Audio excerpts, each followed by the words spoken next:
Gente, boa noite. Começando aí mais uma sessão do nosso Rezendinho para Todos. Hoje nós vamos ter como convidada uma amiga de longa data, professora Karina Bilda, de Resende. Em algum momento somos parentes, não é, Karina? E No Resende nosso com Z passado. ainda por É. cima, não é? Maravilha. Karina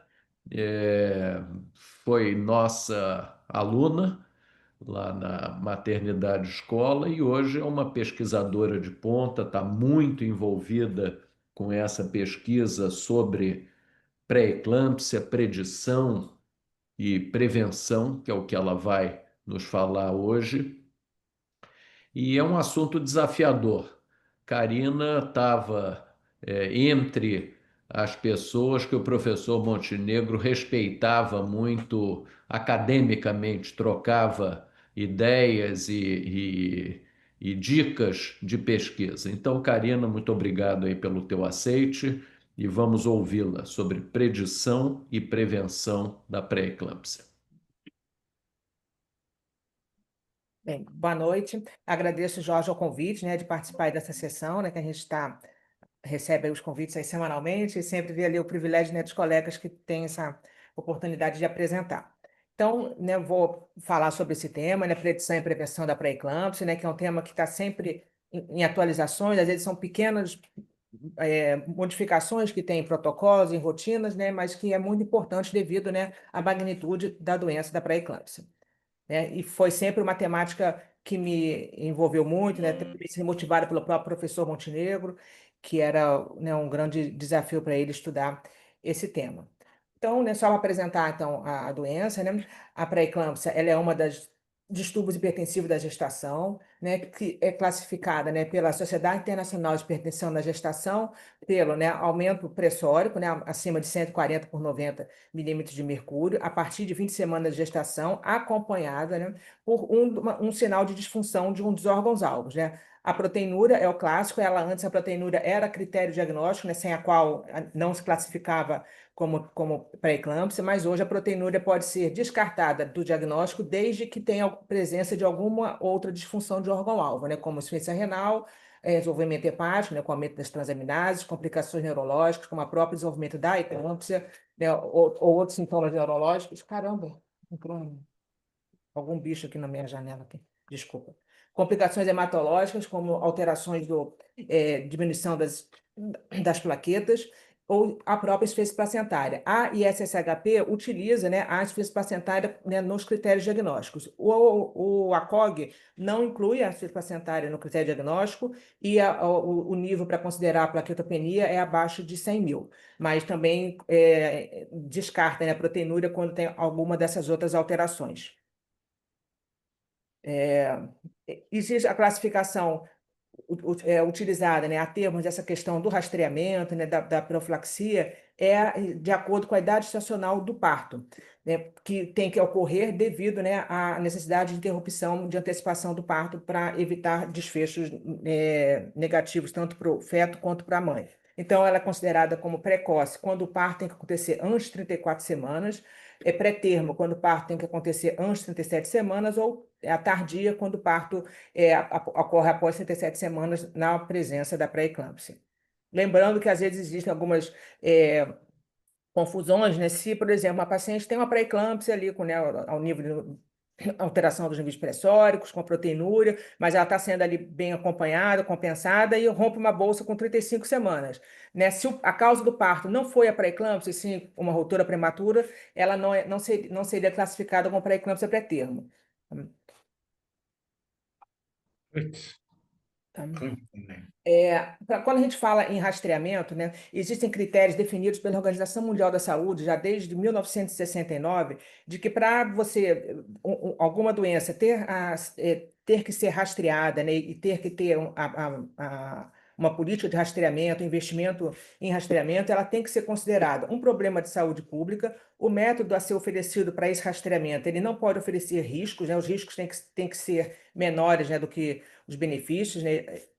tem que ser possibilitado que esse rastreio seja oferecido de maneira contínua e sistemática, né? Às vezes métodos muito complexos, muito caros, que não têm como ser oferecidos, não às vezes vão poder entrar nesses programas de rastreamento, né? Para que ele seja exatamente oferecido de maneira universal. Não adianta rastrear somente pequenas parcelas da população. O custo tem que ser baixo, né? Na realidade, ele tem que ser de acordo com o orçamento daquele estado, daquele país, né? Daquele centro que vai oferecer esse rastreamento, e ele tem que ter um claro benefício, né? De reduzir a prevalência daquele desfecho, né? Ou as complicações associadas ao mesmo.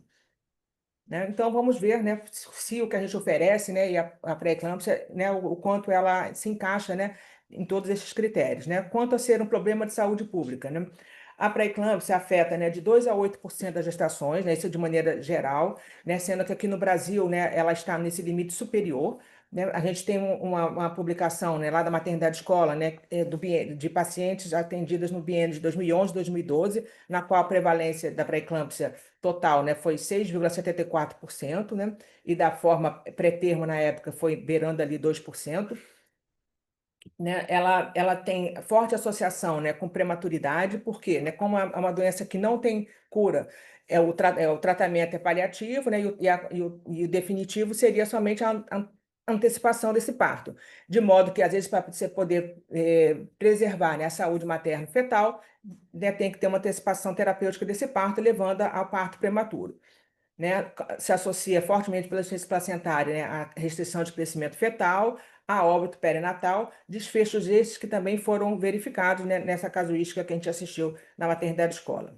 E hoje, né, um dos grandes questões que está sendo estudada, né, na pré-eclâmpsia, né, é a sua associação com riscos cardiovasculares e metabólicos no futuro. Né? Cerca de 10, em menos de 10 ou até 20 anos, ainda considerando que às vezes gestantes jovens, mulheres jovens, ainda após aquela gestação, elas estão ainda no MENAC e vêm a desenvolver doenças cardiovasculares e metabólicas, né, com maior risco de infarto agudo do miocárdio, de doença é, é, derrame, ela ainda em pacientes ainda muito jovens, né, com vida produtiva, isso aí tem um impacto social, né, levando então altos custos financeiros e sociais ao sistema. Né? Então, hoje, né, existe uma preocupação da pré-eclâmpsia não estar mais restrita à comunidade da obstetrícia. Ela deixou de ser uma preocupação somente de nós obstetras, né, que tratava ali a pré-eclâmpsia na gestação, né, fazia o parto e resolvia aquele problema, porque sabe-se que aquela mulher que teve pré-eclâmpsia na gestação, ela tem riscos de doença cardiovascular no futuro que não podem ser minimizados. Né? Existe alguns linhas, né, de que, sim, se você tem que fazer uma única pergunta a uma mulher, né, ainda antes dela entrar, assim que ela entra na menopausa, é o seu histórico obstétrico, se ela teve pré-eclâmpsia, doença hipertensiva na gestação, devido ao risco que ela tem né, de necessidade de cuidar e atenção para evitar desfechos negativos cardiovasculares. Né? Então, e vamos ver agora em relação ao nosso método de rastreio, né, se ele, né, é ausente de riscos e pode ser oferecido de maneira contínua, sistemática, quanto ao custo e de maneira universal.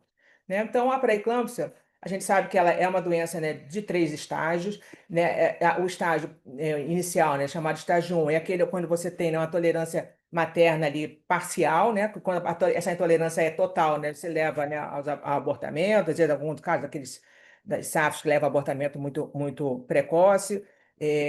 Então, na pré-eclâmpsia, teria uma adaptação parcial ao trofoblasto halogênico, lembrando que o trofoblasto ele tem a combinação de material genético da mãe, né, e do pai. Né? Aí levando, então, uma placentação defeituosa no segundo estágio, é aqui que a gente vai conseguir captar o método preditivo, né? Aí essa placentação leva, né, ao estresse oxidativo, ao estresse inflamatório, ao estresse endotelial, né, e leva depois na fase 3, já que seriam as manifestações clínicas, manifestações essas, né, que levam ao desequilíbrio angiogênico, né, e com alterações ali de todos os órgãos alvos que a gente já conhece. Desculpa, saiu do compartilhamento? Não, né? Beleza. Tá normal para a gente, Karina. Para mim que saiu aqui. Então, a hipertensão, a proteinúria, né, a restrição placentária.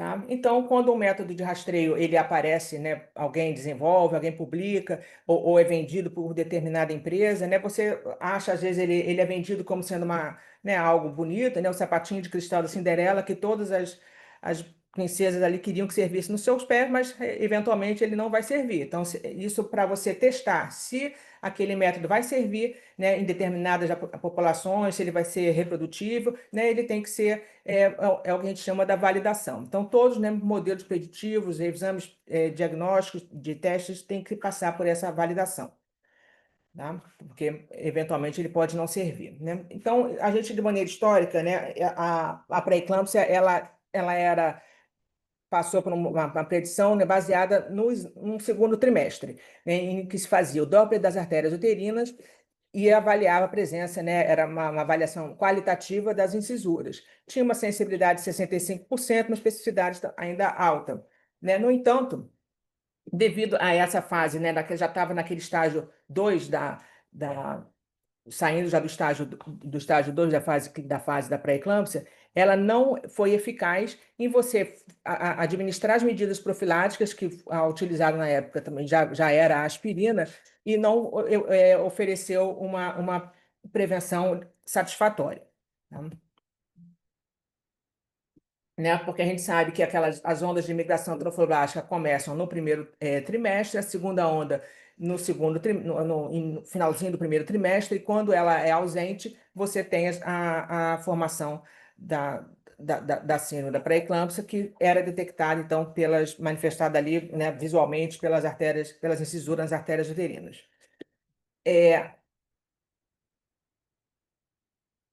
Em 2011, né, o professor Nicolaides, né, pela Phytomedicine Foundation, propôs a inversão da pirâmide do cuidado, na qual você tinha um modelo de assistência da gestação, de que você, pelo diagnóstico tardio da gestação, pelos métodos que eram ofertados na época, no início do século passado, você conseguia ver poucas gestantes no início, né, e metade da gestação, e todas elas eram bem vistas no final da gestação. No entanto, com esse modelo de cuidado, você só apagava incêndios, você só tratava os problemas quando eles estavam ali já né, apresentados, né, sem possibilidade profilática. Ele propôs, então, essa inversão da pirâmide do cuidado, na qual você, no final do primeiro trimestre, né, com 12 semanas, fazia, então, né, o que a gente chama hoje de morfológico, primeiro trimestre, que ele propôs até que um dos trabalhos iniciais dele era o Oscar, né, que era one screen, num único acesso, de você avaliar, então, né, o Doppler das artérias uterinas, a medida de transferência nucal, a datação da gestação e outros marcadores de aneuploidia, e nos casos de alto risco, você direcionava, então, elas para um cuidado especializado, entre 12 e 34 semanas, as que eram de baixo risco e seguiam uma outra trajetória, sendo vistas com 20, depois com 37 semanas. Então, e dessa maneira, você teria intervenções que seriam satisfatórias. Veio, então, o primeiro modelo do algoritmo de rastreio da pré-eclâmpsia, na qual o desfecho neste modelo era a pré-eclâmpsia precoce, com 34 semanas, na qual considerava-se alto risco quando esse risco para a pré-eclâmpsia menor que 34 semanas era maior do que 1 para 200. No entanto, nessa época, foi pré-ASPRE, não se recomendava o uso de aspirina baseado no resultado do rastreio ainda, porque não havia ainda o resultado do ASPRE trial. Tá?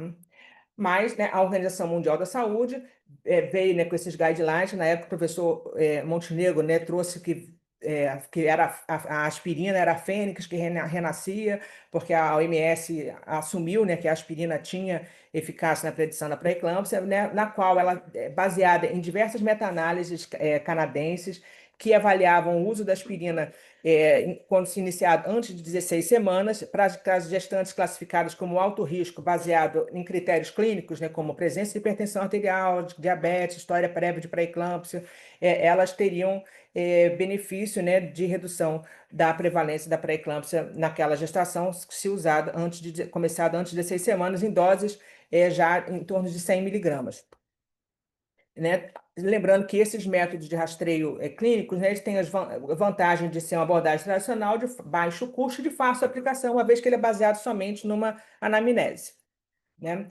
Em 2013, houve uma evolução, né, atualização do modelo preditivo, que é a base desse modelo que é utilizado até hoje, né, que é um modelo de risco competitivo para pré-eclâmpsia, na qual cada um dos critérios clínicos, né, eles têm pesos diferentes, né, no impacto do cálculo de risco final, né? E aí, dependendo, você tem, né, dependendo da sua história, você vai ter um efeito protetor ou um efeito que piore, né? Por exemplo, se você teve gestação prévia sem pré-eclâmpsia, isso é um efeito protetor forte, né, que vai desviar o seu risco, né?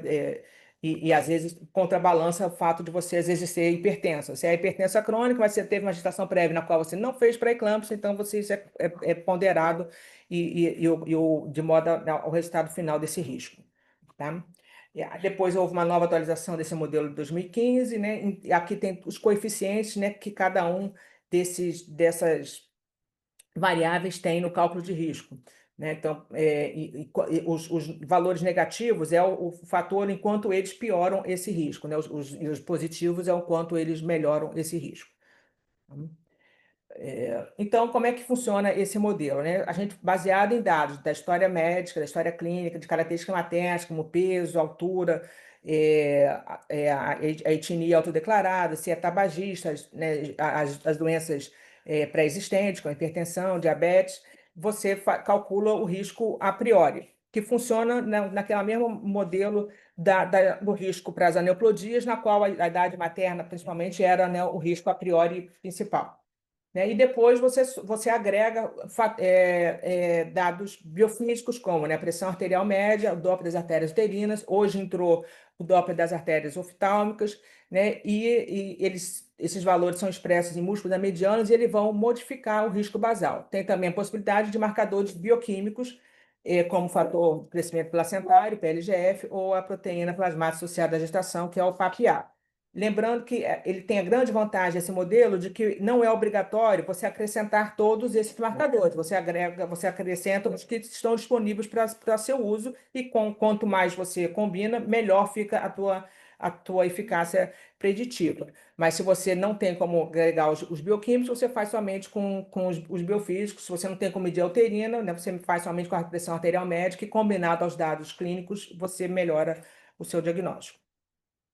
Né? E estima, então, depois esse risco a posteriori, que é o resultado final do rastreio, que vem lá, aquela fração que representa o risco. Né? Hoje, a fração classificada, né, para você considerar como alto risco é 1/100. Tá? Independente de qual foi a combinação de marcadores que você utilizou. A grande vantagem é que ela é uma relação contínua, então você tem um risco 1/100, 1/101, né, 1/500, e você consegue quantificar esse risco, e ela é paciente específica. Né?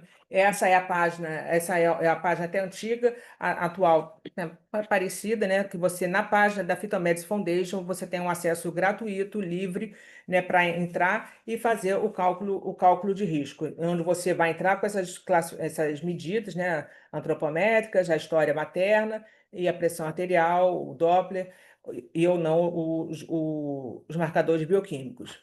E ele vai te calcular, você clica no calcular risco, ele vai calcular, te dar esse valor.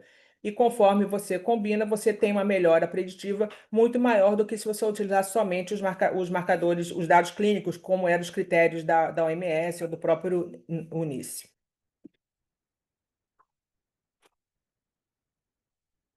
Então, para fazer a medida da pressão arterial média, é simples, você precisa de 2 aparelhos automatizados, né? O ideal é que elas sejam feitas a medida simultânea, a paciente fica 5 minutos ali sentada, com os braços à altura do coração, 2 medidas de cada um dos braços, que tem que ter intervalos da sistólica de 10 milímetros e da diastólica de 5 milímetros. E o próprio aparelho, você lança as 4 medidas, 2 do direito e as 2 do esquerdo, e ele vai te calcular a pressão arterial média e converter em múltiplo da mediana. Da mesma maneira, o Doppler das artérias uterinas, entra a média, né? Ele faz a média da direita e da esquerda, e o algoritmo transforma em MON e incorpora ele no cálculo de risco. Se tiver disponível os marcadores bioquímicos, o laboratório te entrega os valores, você vai colocar qual foi o aparelho, né? Se foi Delphi, se foi do Cryptor, e ele te conversa também múltiplo da mediana e te dá o cálculo de risco. né? As artérias uterinas também têm a técnica para ser medida, ela deve ser sempre aqui no ramo ascendente dela, quando ela insere ali ao próximo ali ao istmo, tem que tomar cuidado para não insonar o ramo cervical, por isso é que a gente tem a preocupação, né, de você faz com o transdutor, o recomendado é pelo transabdominal, o tamanho do gate tem que ser 2 milímetros, né, para ele incorporar toda a parede do vaso, e você tem que pegar a artéria subindo o ramo ascendente e o vaso positivo. Você não pode pegar, às vezes, insonou a cervical, ela vai estar negativa para baixo, você inverte a onda e acha que está pegando o tecido. Você não pode inverter a onda, ela tem que estar positiva naturalmente sem você inverter. E a velocidade tem que ser maior que 60 centímetros por segundo, porque esse valor de 60 centímetros por segundo ele é o percentil 5, né, da velocidade máxima da artéria uterina. Se você pegar valores inferiores, você tem grande chance de estar fora dela e, né, você invalidaria o seu cálculo de risco. Eu já tenho, assim, a gente tem um banco de dados lá de quase 5 mil dados, que eu, assim, talvez não conte os dedos de uma mão as vezes que eu não consegui pegar a uterina com maior que 60. Assim, você tem que insistir, às vezes pede para o paciente esvaziar a bexiga, porque às vezes o teu ângulo de sonação, o jeito que você está inferindo, você não consegue, mas já tiveram assim, pouquíssimos casos em que eu não consegui. Mas, né, então, você insona, ela é facilmente identificada, e você coloca o transdutor um de cada lado e faz a medida. O ângulo de sonação sempre menor que 30 graus. Tá? Aqui vai ter um exemplo, né, de como a gente identifica.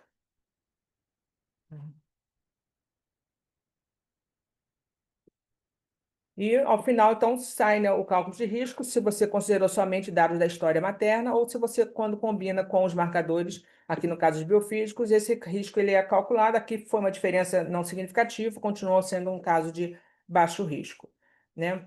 E o próprio programa, ele diz se foi alto risco ou baixo risco, se recomenda a aspirina ou não. Aqui né, uma simulação incorporando o PLGF, o risco aumentou um pouco, mas continuou sendo um baixo risco. Né? E é um exemplo aqui de, né, se você não tem... Né? Então, a gente lá na maternidade escola, até 2013, quando saiu a primeira edição desses protocolos assistenciais, quer dizer, isso aqui já foi uma segunda edição, a gente considerava somente os critérios clínicos para utilizar a aspirina como profilaxia para pré-eclâmpsia. No entanto, porque nessa época a gente já fazia o rastreamento, mas ele não tinha sido validado, então a gente não considerava o resultado do rastreio como indicação. Ela passou somente a ser indicada em meados de 2019. Tá? Então, aqui, né, quando você combina os marcadores, seja os bioquímicos e os biofísicos, você consegue melhorar a sua taxa de detecção, né, praticamente o dobro se você considerar somente os critérios clínicos isolados, como aquele checklist que a OMS faz ou o NICE faz. Tá? Então, você melhora muito a sua taxa de detecção, né, considerando aqui, né, o nosso desfecho principal, a pré-eclâmpsia pré-termo, né, você dobra, né, de 41% para 82%. Né? E conforme você combina os marcadores, você tem uma melhor taxa de detecção. Então, a gente espera que com os marcadores biofísicos, a gente tenha uns 70%, né, numa população geral. E quando combina o bioquímico, o PLGF, vai para 75% para pré-eclâmpsia pré-termo. Tá? O PAPA, ele não, somar o PAPA não melhora ao PLGF. A combinação com o PLGF é a melhor delas. Se você não tem o PLGF, mas tem o PAPA, porque o rastreio para as aneuploidias inclui, às vezes o convênio cobre, você tem um resultado semelhante. Mas somar não melhora. Então, aqui é o resultado nosso, né, que foi da minha tese de doutorado, né, na qual a gente teve, né, numa população, né, começou de risco mais habitual, mas depois a maternidade foi concentrando, né, encaminhamento, sendo referência de gestantes de alto risco, de modo que a gente teve uma sensibilidade bem alta do nosso teste, 81%, assim, bem maior até do que o modelo deles, que era com 70%, mas porque a gente tem uma população de referência com uma alta prevalência, então a chance de você detectar a maioria dos casos é enorme. Então, a gente tem uma sensibilidade muito alta. Isso ainda era um ponto de risco nessa época, ainda era 1 para 150, depois que passou a ser 1 para 100. Tá? Se a gente considerar 1 para 100, a gente fica com a sensibilidade de 71%, igual a deles, tá? Do nosso trabalho de referência lá da Fitomeds Foundation. Né? Então, porque, né, quanto à última, né, quesito, né, da importância clínica do rastreamento, né, quanto à redução da prevalência e das complicações, né? Então, qual é o alvo, né, de você fazer a profilaxia, de fazer a predição da pré-eclâmpsia, é ter uma profilaxia eficaz, né? Então, a aspirina, né, ela tem uma história, né, começou, não, é um medicamento mais vendido em todo mundo, né, e com um histórico muito antigo, né, desde a de 1500 a.C., né, tem registros dos egípcios, né, de utilizar a folha do salgueiro como analgésico, tá? No entanto, né, no final da década de 70, quer dizer, de 70, ela começou. Teve um primeiro relato de caso para o uso da aspirina para prevenir um caso de pré-eclâmpsia recorrente. Foi um trabalho publicado, acho que no Lancet. Tá? E começaram a ter alguns estudos randomizados, né, com o uso da aspirina para profilaxia da pré-eclâmpsia. No entanto, eles eram, às vezes, heterogêneos em relação a doses utilizadas. Eu utilizava doses menores de 100, 80 miligramas. A idade estacionária em que se iniciava essa profilaxia, né, e na população selecionada como de risco, né? Não, chegaram a ter trabalhos com dose de 60 miligramas, de modo que os resultados ficaram insatisfatórios. Aí, por isso que veio uma janela aí longa, né, que o professor Montenegro relatava, de que como é que não tem efeito, como é que não mostra, porque tinham todos esses trabalhos heterogêneos. Aí até que vieram, né, em 2010, 2013, saíram as meta-análises que a OMS incorporou naquele seu guideline, né, de que, vendo, né, de que quando você associava o início da dose, o início da profilaxia antes de 16 semanas e com doses 100 miligramas, pelo menos, você conseguia ter um efeito protetor em relação à pré-eclâmpsia. Aí até que em 2017 saiu o resultado do ASPRE, né, que foi um ensaio clínico randomizado, né, de que comparou a dose de 150 miligramas para a população classificada como alto risco, baseado no rastreio no algoritmo da Fitomeds Foundation, e teve uma redução bem satisfatória, né, de 62% da pré-eclâmpsia pré-termo, né, e de 82% da pré-eclâmpsia precoce. Né? Então, esse foi um ensaio clínico, né, altamente, né, esperado, né, pela comunidade científica, né, que foi publicado então, em 2017 no New England, e diversos depois outros estudos secundários a ele, né, vieram, né, com a mesma população. Né, esse é um dos mais significantes, né, que o tempo internacional neonatal dentro da população submetida, né, de intervenção, né, que fez uso da aspirina, foi reduzido, né, em 68%. E isso leva, né, tanto ao efeito, né, social, financeiro, psicológico, né, para aquelas famílias de que levam seus bebês para casa mais cedo, né, uma redução de custo enorme, com impacto bem significativo, né? Então, em dias, há uma diferença de 20 dias, né, do tempo de internação de UTI na população que fez, na parcela que fez o uso da aspirina comparado ao placebo. Né? Aí, em paralelo, saiu o resultado do SPRI. O SPRI é o Screening de Pré-Eclâmpsia, né? O trabalho, o modelo que validou o algoritmo usado no ASPRE, né? Em que eles compararam, né, 7 hospitais, né, da Inglaterra, né, combinando o rastreio de rotina com o rastreio pelo algoritmo, né? Comparando, então, o NICE, né, que é o utilizado lá do Sistema de Saúde do Reino Unido, com o modelo da FMF, né? E viram nessas tabelinhas clássicas que a gente já apresentou, de que dobra, né, a taxa de detecção quando você utiliza o modelo, o algoritmo. Né? Aqui, então, na maternidade, a gente começou em paralelo, né, tiveram algumas dissertações de mestrado, né, que a gente fez em sequência, né, com esse banco de dados que a gente tem da gestante rastreada, né, que a gente começou a rastrear lá desde o finalzinho de 2010. Então, a gente tem um banco de dados grande, que a gente tem trabalhado bastante nele. Esse aqui, a gente fez um trabalho para comparar, né, aquele primeiro trabalho que eu mostrei para vocês da prevalência da pré-eclâmpsia no Rio, né, na maternidade escola, do biênio 2010, 2011, 2012, que era uma população, né, que não fazia profilaxia de aspirina, né, que foi era uma população ainda antes, né, de sair, da gente botar na nossa rotina as recomendações da OMS. Então, a gente fez isso para comparar, depois da mudança do nosso protocolo, qual seria a nossa profilaxia, a nossa prevalência de pré-eclâmpsia. E, né, para nossa, assim, surpresa, foi de que ela aumentou após o modelo, após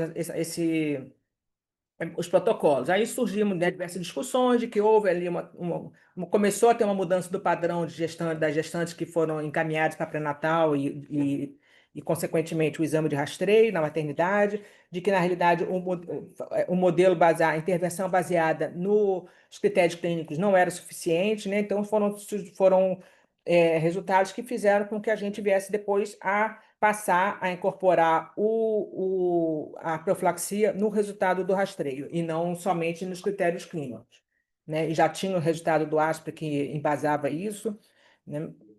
Então a gente viu, né? A gente tinha uma prevalência de 1,92, passou a ser 2,79, né? Foi significativamente maior, tá? Assim também, aí a gente comparou, né, as pacientes que eram do nosso pré-natal, que seriam, assim, teoricamente, as que foram expostas aos protocolos, né, que eram protocolos assistenciais de maternidade, com as que não foram expostas, né, então, assim, foi maior, né, nessa população exposta. Então, aí foi quando a gente mudou, então, a nossa rotina e passou a indicar baseado no resultado do rastreio, deixando os critérios clínicos somente para aquelas que não chegavam tempestivamente para o pré-natal. Tá? Em paralelo, né, a gente mantém a rotina de ultrassom obstétrico, né, independente até do rastreio, tá? A gente faz, né, exames, né, faz o rastreio, faz o morfológico segundo trimestre, depois faz rotina com 28, 32 e 36, 37 semanas, tá? Lembrando que Reino Unido, esses lugares que têm políticas de saúde mais acertadas, eles fazem, se o rastreio é baixo risco, faz um morfológico e depois vai rever somente com 36 semanas, né? Se ela não, novamente rastreia paciente com 20 semanas e depois, se ela a baixo risco, só vai ser vista no final da gestação. Na maternidade escola, a gente uma população, né, tem de gestantes ali de referência de alto risco, a gente vê todas, né, nesse mesmo modelo. Então, não independe do resultado do rastreio, o rastreio serve somente para indicar a profilaxia, né? Lá eles fazem, então, esse modelo, né? Faz o risco com 12 semanas, alto risco começa a aspirina e vão ser revistas com 22 semanas. O baixo risco vai ser vista com 22 semanas. E novamente reavalia com 22, as alto risco vão seguir aí uma monitorização ali mais intensa, tanto a nível clínico, né? Quanto em nível de imagem, né? As intermediárias vão ser revistas com 32 semanas e as outras vão ser vistas somente com 36. Né? Então, esse aqui é o modelo da página do hashtag, porque aqui tá, eu não estou conseguindo.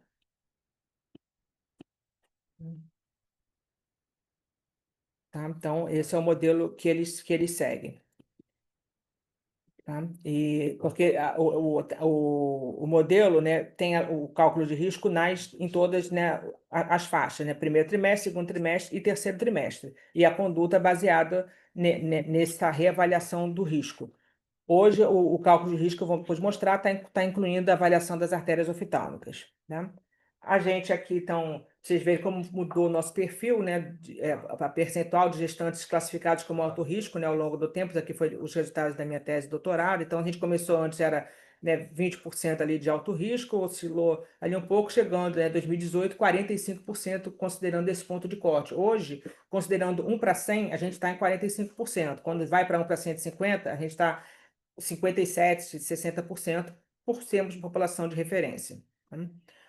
Então, aqui só um exemplo das características, quando você compara os grupos que fizeram aspirina com quem não fez aspirina, de acordo com o cutoff, tá? É significativo, né? O Doppler, o PI das artérias uterinas, o Doppler, a pressão arterial média, né? Não temos diferença nos grupos que fizeram não AS em relação à raça, a hipertensão crônica, que é isso que eu quero mostrar. Tá? Então, quando você compara os pacientes que fizeram, porque a gente acaba que teve uma mistura de casos de gestantes que fizeram a profilaxia, ainda critérios clínicos, na época que não era o rastreio indicado a profilaxia, com aquelas que indicaram que teriam alto risco pelo rastreio. Tá? Então, quando você compara pacientes que fizeram, que eram hipertensas e não fizeram aspirina, você não teve caso de pré-eclâmpsia nesse grupo. tá? Que seriam as pacientes que seriam classificadas como baixo risco pelo rastreio. Então, mesmo os casos de hipertensão crônica, elas não tiveram pré-eclâmpsia, tá? Já o grupo classificado como alto risco, independente do uso de AS, né? Elas tiveram uma prevalência pré-eclâmpsia alta, maior no grupo que fez aspirina, porque tinha combinado outros critérios clínicos, tá? Da mesma maneira, a gente só teve PLGF, os marcadores bioquímicos avaliados numa pequena fração, né, das nossas amostras, que foi resultado ali de um financiamento que a gente teve ali parcial, que conseguiu fazer em alguns casos, né, e a gente teve um desempenho um pouco melhor nesses casos que fizeram a bioquímica, tá? Lembrando que é uma relação inversamente proporcional, tá? Quanto menor os marcadores, né? O músculo da mediana dos marcadores, porque eles são menos produzidos pela placenta insuficiente, eles se associam com maior risco, tá? E a gente teve uma diferença não significativa quando você combinava somente o risco biofísico, quando você incorporava o PLGF ou quando incorporava o PAPA, tá? E uma variação na sensibilidade na taxa, né, de desempenho de detecção do rastreio. Foi assim, um caso a mais, só que a gente conseguiu detectar quando a gente incorporou o PLGF, que não foi, né, quando avaliado, não foi significativa. Tá? Então, a gente até foi uma das conclusões de que se você não tem como fazer, você não deixe de rastrear porque você não tem o marcador bioquímico, né? E se tiver, você usa de maneira pragmática e incorpora ele no teu rastreio. Tá? Aí foi depois desses resultados que a gente mexeu ali no nosso ponto de corte, né, que era 1 para 150. Em 2021 a gente passou a somente classificar como alto risco 1 para 100. Tá? E aumentamos a dose para 150 miligramas, que a gente usava somente um comprimido da aspirina, passamos a administrar um comprimido e meio. Tá? Lembrando, né, que é uma discussão antiga, né, e assim forte ainda é sobre o uso universal da aspirina, ou você cada vez diminuir mais o ponto de corte para considerar a administração da aspirina. Aí não há vantagens, né, quando você aumenta o ponto de corte, né, você vai estar dando, quando você diminui o ponto de corte, você vai estar dando para mais casos, né, tendendo ao uso universal, e você não tem melhora, né, no número de internações, né, no número de dias de internação em UTI, né, nos casos recém-nascidos, e você tem um aumento do sangramento, né, de complicações hemorrágicas que podem estar associadas à aspirina. Então, não tem vantagens em você aumentar a população exposta a essa profilaxia. Aqui, né, ele pegou, comparando, né, quer dizer, enquanto você reduz, né, tempo de estadia na UTI neonatal com o cutoff de 1 para 100, que é o recomendado, né, quando você aumenta, você não melhora o tempo de internação na UTI, né, era para se diminuir, você não consegue diminuir de maneira significativa e você só expõe a maior risco, tá?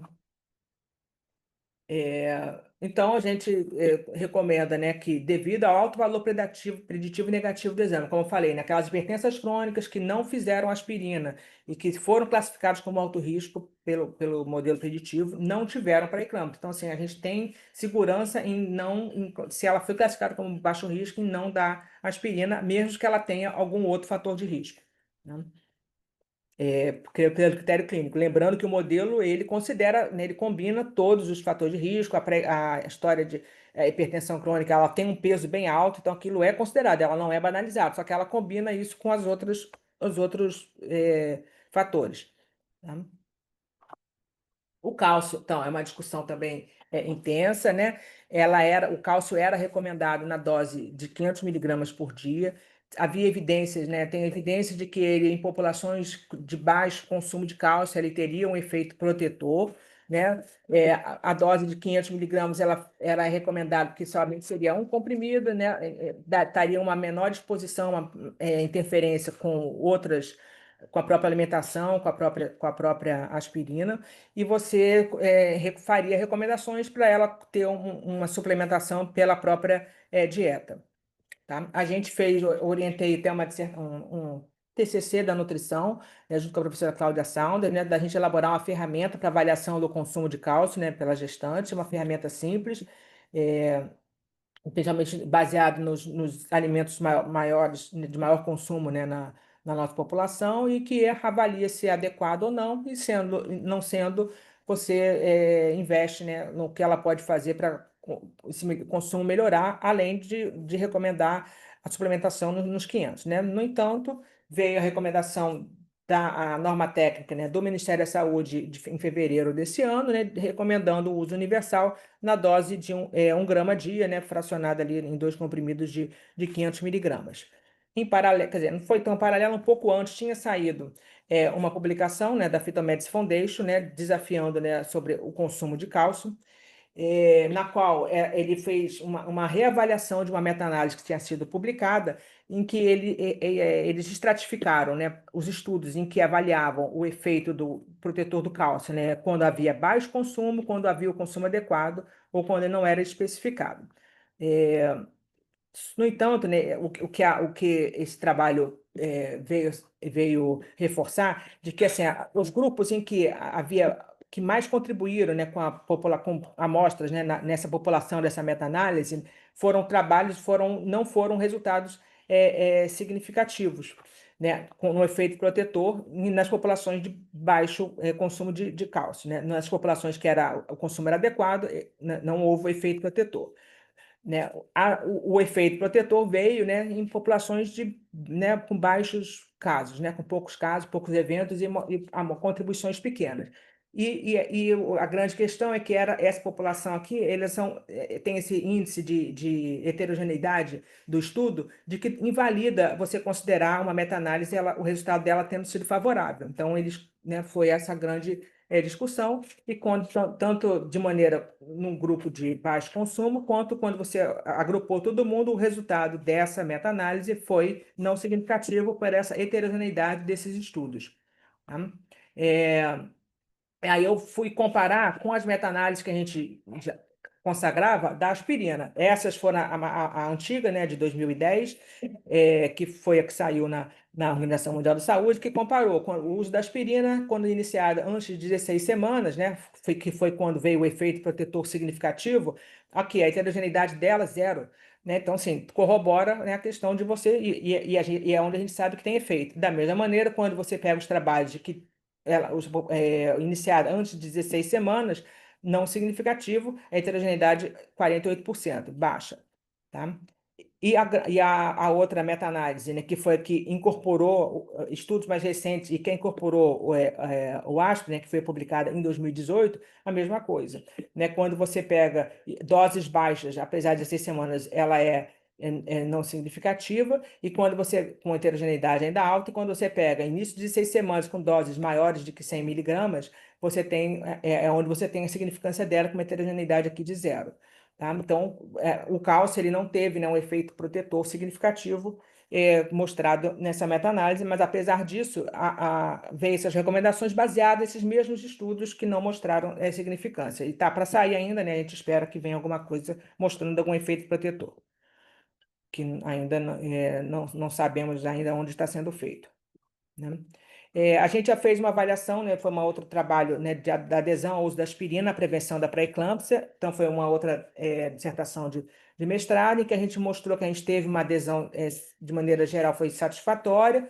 Quando a gente comparou a amostra, né, que não teve adesão baixa, se associou realmente com desfecho, com mais desfecho, apesar de não ter sido significativo, né, mas não foi totalmente empoderado para comparar isso, mas a gente teve, no global, uma adesão boa, tanto a gente avaliando de maneira quantitativa, né, pela contagem absoluta ali dentro dos comprimidos, elas levavam nas cartelinhas usadas, quanto uma avaliação qualitativa por uma escala de Likert que foi aplicada. Então, os dois métodos, né, tiveram a mesma consistência, né, em mostrar que houve mais desfechos, né, quando a adesão foi baixa. A gente fez uma avaliação recente da nossa amostra do ano passado, né? Em 2024, a gente teve uma adesão bem alta, né? 98%, né, de uso adequado da aspirina. E uma das coisas que isso aí foi um outro TCC lá dos nossos residentes, que a gente observou, foi que quando você compara, as outras características não foram significativas. Hipertensão crônica, você, né, no grupo que normal o grupo que tem pré-eclâmpsia bem maior, né, mostrando um pouco, às vezes, o efeito que a aspirina faz. E quando você compara a pressão arterial média e o Doppler das artérias uterinas, o Doppler continua tendo, a pressão arterial média continua sendo maior, né, no grupo que desenvolve pré-eclâmpsia, lembrando que aquelas pacientes tendem a ser mais refratárias à profilaxia, então você, apesar de ter exposto elas à profilaxia, elas acabam que não, as que não vão, as que vão desenvolver pré-eclâmpsias continuam tendenciadas, e o grupo, as pacientes com uterina, essa diferença entre o grupo normal e de pré-eclâmpsia, ela desaparece, porque provavelmente o grupo que é normal, que foi o grupo que tenderia a ter até pré-eclâmpsia, ele foi protegido e ele igualou os valores, né, diminuindo as diferenças, né? E os grupos que você não teve, onde ela faz menos efeito, né? Fica mais refratário, mais resistente, e essas diferenças continuam apesar da profilaxia. Tá? E mostrando que a gente agora está com uma prevalência tão alta que nossa sensibilidade ao nosso método, né, usando somente o biofísico, está beirando 90%, né, porque a gente está com selecionando, né, referência de muitos pacientes de alto risco e elas né, com uma prevalência de pré-eclâmpsia bem alta, né? Então, a gente consegue detectar todo mundo usando ponto de corte de 1 para 100, classificando como 1 para 100 e administrando aspirina para esse grupo. Tá? Um pouco, então, sobre as artérias oftálmicas, né? Ela é um método que não é tão recente, já tinha sido estudada aí há um certo tempo, mas agora ela foi realmente incorporada, né, nesse modelo preditivo da Phytomedics Foundation, né, por ser um vaso de fácil avaliação, né? Você consegue um Doppler dos olhos, né, e ter acesso à circulação cerebral de maneira a uma janela bem boa. Né? Então, você lembrando, né, que saindo o coração, os ramos cerebrais, né, eles têm uma, um acesso praticamente direto, né, da fração de ejeção, de modo que esse pico, primeiro pico sistólico que aparece, né, no Doppler das artérias oftálmicas, é esse PSV1, ele é reflexo dessa fração de ejeção do ventrículo esquerdo, né? E ela faz um segundo pico sistólico, né, que seria meio que um reflexo, né, como se fosse uma contra-onda né, de toda a circulação sistêmica que volta e ela é sentida nesse Doppler. E a relação avaliada, né, no Doppler das artérias uterinas é essa relação PSV2 com PSV1, né, o menor vaso sobre o maior. Né? Então, usa um tradutor linear, um ângulo de sonação 20 graus, você vê ali bem ali o globo ocular e o ramo dela vai aparecer ali bem exposto, né? O professor Manuel Sarno, que foi, né, ele agora está como titular da Federal da Bahia, foi o pós-doutorado dele que ele fez lá no King's College, foi a Doppler da Terence, ele cedeu esse vídeo aqui para a gente, né? Vai mostrar, é bem simples.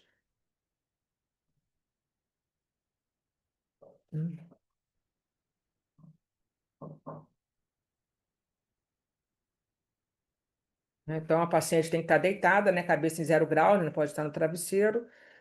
A gente tem que tomar cuidado só com a pressão sobre o globo ocular, né? Porque pode ser mais desconfortável, mas manda a paciente fechar os olhos e tentar não mexer, não ficar mexendo os olhos, né? E o vaso é muito facilmente identificado ali atrás do globo ocular e ali tangenciando ali essa sombra aqui é o nervo óptico. Tá? E você faz então essa relação PSV. Aqui está marcado diferente, é PSV2 sobre PSV1. Tá? Da segunda onda, o menor sobre a maior. Tá?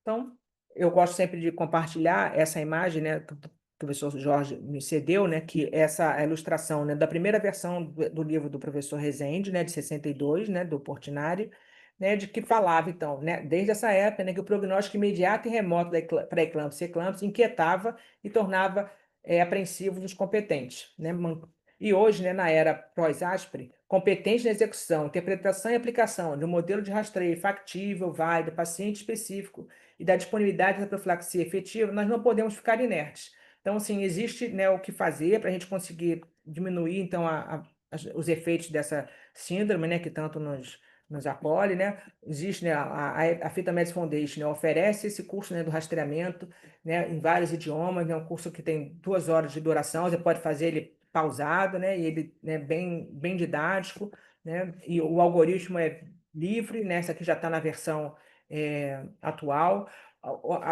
Tá com o programa foi lançado, essa versão atual, agora no Congresso, né, em junho. Tá com um erro na oftálmica, que às vezes, se você usa oftálmica, ele não inclui a alterina, né, no primeiro trimestre. Eles estão para corrigir isso, mas, né, vai acabar sendo corrigido. O único problema é que essa versão do cálculo de risco agora só está em português não, em inglês ou espanhol, e se eles falaram que vão também colocar nos outros idiomas, tá? Mas né, tá aí livre aí para todo mundo, né, para que a gente aí continue trabalhando. Então é isso daí, então. Obrigada. Maravilha, Karina. Te agradeço, foi ótimo, uma discussão em altíssimo nível. Enquanto o pessoal aí se manifesta, tem algumas observações e dúvidas. A primeira, em relação a essas definições, que nem tão novas são, que não torna necessária a proteinúria desde que um daqueles sinais de gravidade estejam presentes no diagnóstico da pré-eclâmpsia. E aí eu te pergunto, é porque não foi possível obter o diagnóstico da proteinúria ou porque ela não existe de fato?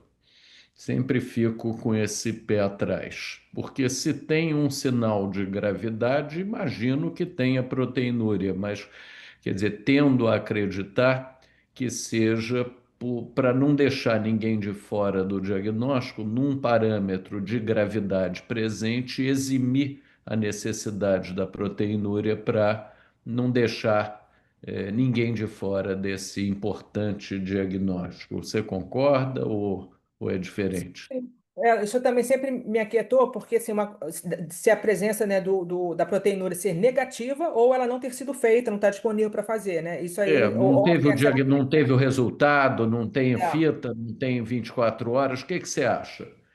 mas eu acho que a lógica é essa daí. Diante, né, tendo uma gestante com síndrome com, né, um aumento pressórico e outro dos critérios, se não teve como fazer a proteinúria ou ela no resultado não chegou, você tratar como sendo e depois também a nível futuro ela ser categorizada como tendo pré-eclâmpsia para que seja bem vista, né, e acolhida aí após a gestação, uma vez que hoje isso é uma preocupação, né? É. Mas isso assim dela, e se o resultado veio negativo? Mas pelo critério, né, ela poderia até não ter, Pois eu é, acho, se o diagnóstico veio negativo, tendo hipertensão depois de 20 semanas e um daqueles critérios entra, eu acho que sim, mas eu não entra. consegui ler isso em lugar nenhum também, já Pois é, procurei. eu também não. Então, É, você, você é estudiosa e sabida, quero ver o que você vai botar no capítulo do livro que você já está atualizar. revisando, não é? Então, não, eu chamo atenção para isso, Pensei. Karina, porque é Eu também sempre sempre pensei. um mini dilema. Eu acho que é uma situação pouco provável, mas é interessante. Quer dizer, por acaso você teve lá uma proteína de 24 horas, negativa, mas tem essa grávida tem mais de 20 semanas, está hipertensa e tem um critério daqueles positivo, né? Entra no diagnóstico. É que assim, a gente às vezes pensando, né, aquelas pacientes com renal crônica, você às vezes começa a entrar em umas sobreposições que as pacientes nem todas leem o livro, né? Às vezes você vai ter Uhum. que, nos casos, tratar como, né? Às vezes elas vão É, ter outras alterações renais, e o plaquetomia também, às vezes, por outras causas, mas você tem que, né, antes dela da hipertensão presente, você considerar, né? tá. O que eu já vi, professor Karina, na verdade, sem proteinúria, porém com alterações a nível placentário, né? Um crescimento restrito e, né, que entra também, né? Pelo menos alguns autores colocam, né, como crescimento restrito. Esse do NICE honesto a dizer que se tiver alteração de circulação uteroplacentária, mesmo sem proteína, entra também, como os critérios É. laboratoriais, né? Sim, Sim, a SSHP, o ACOG que não considera, mas É, a SSHP considera justamente para você ter um critério mais amplo. E a gente já vê isso muito, né? Faz um DPP, um óbito fetal, né? Com tudo presente, às vezes, você não tem como descartar, né? é. perfeito. Karina, outra coisa, você também na hora, você fala lá do intervalo num dos critérios para colocar impostar os valores lá no software, o intervalo maior do que 10? Como é? Explica melhor isso aí. O intervalo interpartal, Não, o ele que intervalo da aferição da pressão que Ah, você tá. fala das. É porque você faz a medida, né, simultânea, né, do aparelho de pressão, aquele automatizado, um em cada braço. Aí espera, aperta o botãozinho lá, ele vai medir simultâneo as dois. Espera um minuto, Aham, faz a segunda medida. Aí a aham. diferença da sistólica, né, entre a primeira e a segunda medida do mesmo de cada um dos braços tem que ser menor que 10 e da diastólica é menor que 5. Por quê, Karina? Ele fala para não vale, porque às vezes você tem a primeira medida, faz às vezes aquelas hipertensões Ela está muito, não, e ela está muito agitada e muito tudo, é por lábil, isso? faz a hipertensão, a jaleco branco e está agitada, aí você, às vezes, aquela primeira medida, aí você espera um minutinho e mede de novo. Se não for, você espera mais um minuto e mede uma segunda, uma terceira. Ele considera medir até 6 vezes. Ah, Se não, é? se com 6 medidas você não alcançar, você esperar, aí você já esgotou os barorreceptores, vai ter que esperar agora 1 hora para recomeçar. Mas, Ah, assim, não adianta ficar medindo várias vezes, quer não, dizer, até 6 vezes com intervalo de um minuto entre cada medida. Mas, assim, nessas todas, eu acho que o máximo que eu medi foram 4 vezes. Aí consegui pegar as diferenças. tá. Nunca cheguei nos 6, nem ter que esperar. Mas eles falam isso, de esgotar a barra receptor. Então, por isso tem que ter um minutinho de intervalo, deixar ela calma, com os braços ali a nível do coração.